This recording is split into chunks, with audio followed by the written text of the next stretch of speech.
Hi everyone! Welcome to my cooking channel Japanese Food at Home. I'm Chef Reina from Japan. This time, I'm gonna introduce you to shio-koji, a great condiment to enhance umami in your dishes. Shio-koji is also known as salted rice malt in English. As the name suggests, it is made of rice malt and salt and is a very popular and common condiment in Japan because it can be used for a wide range of cooking just like salt. For example, when you make a stir-fry yet don't have time to think about what to combine for seasoning, you only need to toss the ingredients with a bit of shio-koji in the frying pan instead of salt. This condiment is very simple to make and use, but the flavor is not that simple. It adds some sweetness in addition to the saltiness. Besides, the enzymes produced by rice malt break down proteins, and this action has the effect of tenderizing meat and fish and generating umami components. In other words, using shio-koji in cooking is very beneficial all around. So how is it made? In the most common way, you combine rice malt, salt, and some water, then age them while stirring the mixture once a day for at least 1 week. How does this sound? It may seem to take too long for some of you. But no worries, in this video, I will show you how to get it done in a few hours if you have a particular appliance in your kitchen. Also, I'm gonna share with you an easy and tasty recipe that is great for you to learn how to use shio-koji in your daily cooking. Alright then, let's check the ingredients. As you can see, there are only 3 items on the list: rice malt, water, and salt. Rice malt is largely divided into 2 types, fresh or dried. Generally speaking, the dried type is easier to get, so I'm gonna use it in this video. But if you use the other type, which is called nama-koji in Japanese, please reduce the amount of the water from 300 grams to 200 grams. And you may have already noticed that the quality of salt is extremely important. Basically, natural salts that are rich in minerals are recommended over highly processed table salts. As a side note, malt used for shio-koji does not necessarily have to be regular rice malt. You can also use brown rice malt aka genmai koji and barley malt aka mugi koji in the same way. So now, let's start by disclosing a secret to speed up the aging process. It is to use a rice cooker.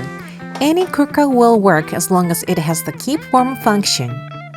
First, take out the inner pot, then put the rice malt in it. This product is in the form of planks, so please break them down by hand to separate the rice grains. Some of you may be surprised to see the grains covered in white mold, but they're not rotten. That's the koji mold. If the grains of your rice malt are not chunky but separated, you can skip this process. Next, put the water in a pot and heat it until tiny bubbles start to appear. Then turn off the heat. After that, add the salt and stir well until it has completely dissolved. Then let it cool slightly until it reaches 60 degrees Celsius, that is 140 degrees Fahrenheit. By heating the salted water before adding it to the rice malt, you can speed up the aging process.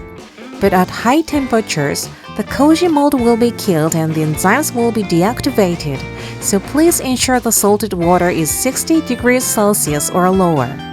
Next, pour the salted water over the rice malt, then mix.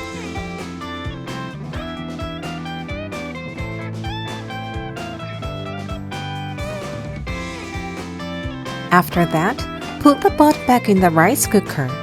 The most important point here is not to close the top. Please make sure to keep it open. Then turn the keep warm function on and cover with a clean towel to prevent dust from getting in. The keep warm function generally keeps rice at 60 to 75 degrees Celsius, but it's too hot for the koji mold to stay alive and the enzymes to stay active. So you should allow some heat to escape by keeping the top open to lower the temperature. Doing this and using the clean towel allows this process to happen. With this method, the process will be done in 2 to 4 hours depending on the weather and time of year. It gets done faster in hot seasons and more slowly in cold seasons. please stir the rice mold every hour or two.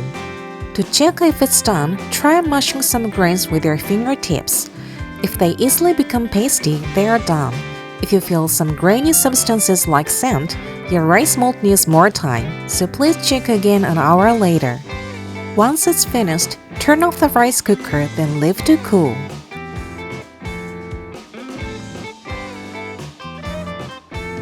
After that, transfer the rice mold into a clean container and keep it in the fridge. It will continue aging slowly even in the fridge, and as a result, the beigeish color will become darker and the grains will get even softer. As it contains a lot of salt, you can store it for about 6 months as long as you always use a clean utensil when you scoop it out. It'll separate into rice grains and liquid over time, so please stir when you use it. Alright, this is how to make shiokoji. It's super easy to make, isn't it? If you don't have a rice cooker, you can try a hot water bath to speed up the aging process. So how will I use shiokoji? For those who are not familiar with it yet, I'd like to share some tips so you can embrace it in your daily cooking. As I mentioned earlier, shiokoji goes well with various ingredients, and it's not only for Japanese tastes. On my channel, I think the opportunities will soon come to create videos for Japanese dishes using shiokoji. So for today, I'm gonna share a recipe pairing with international ingredients. The dish is oven-baked chicken and vegetables. Before giving a demonstration, let me talk about the basic ratio of shiokoji to ingredients. For the chicken, you should add 10% of shiokoji by weight. As for the vegetables, 8%. These are the only figures you need to follow in this recipe. So now, let's begin by preparing the chicken. Here are chicken thigh fillets chopped into large chunks. Weighed on a scale, they are roughly 500 grams, so I'm gonna add 50 grams of rice malt, which is 10%. Then toast them well. After that, leave at room temperature for 30 minutes. During the marinating, the enzymes will break down the proteins and the meat will be tenderer. In the meantime, let's prepare the vegetables. Please feel free to use your choice of vegetables. Today, I have red peppers cut into strips, red onions cut into thin wedges, yellow zucchini cut into half moons and rounds, whole cherry tomatoes, and potato chunks with the skin on. In terms of weight, they're roughly 800 grams, so I'm gonna add 64 grams of rice malt, which is 8%. As you can see, you don't have to be strict about the weight. It's okay to ignore small fractions when calculating. Very easy, right? If you have some herbs in your garden, please go ahead and add them to build flavors. Today, I picked rosemary, thyme, and sage, so I'm gonna chop them and add to the bowl.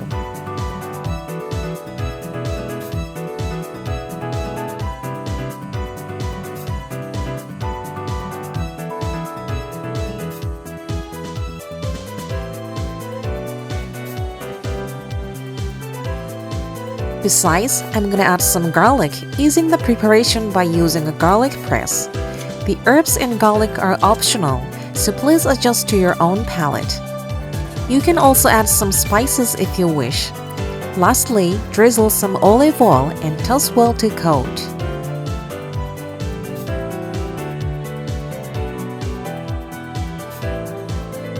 By the time the vegetables are ready, marinating the chicken also should be done. Add a bit of olive oil to the chicken as well to prevent drying and help with browning. Alright, it's time to bake. I'm gonna arrange the chicken and vegetables into 2 oven-proof dishes. You can put the ingredients on a sheet pan as well. I'm gonna place the chicken in the center and the vegetables around it. Place the dishes in a preheated oven at 200 degrees Celsius, which is approx 390 degrees Fahrenheit. Then bake for 20 to 30 minutes or until golden brown. The seasoning is very simple, but the dish will be full of umami, so you will definitely find it more flavorful compared to when you cook with salt. Optionally, serve with a rocket and a lemon wedge. Then enjoy the juicy and tender chicken.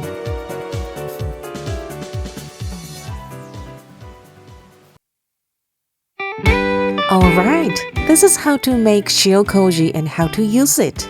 It's an all-purpose seasoning that can replace salt, but you can't tell the difference from salt until you actually taste it.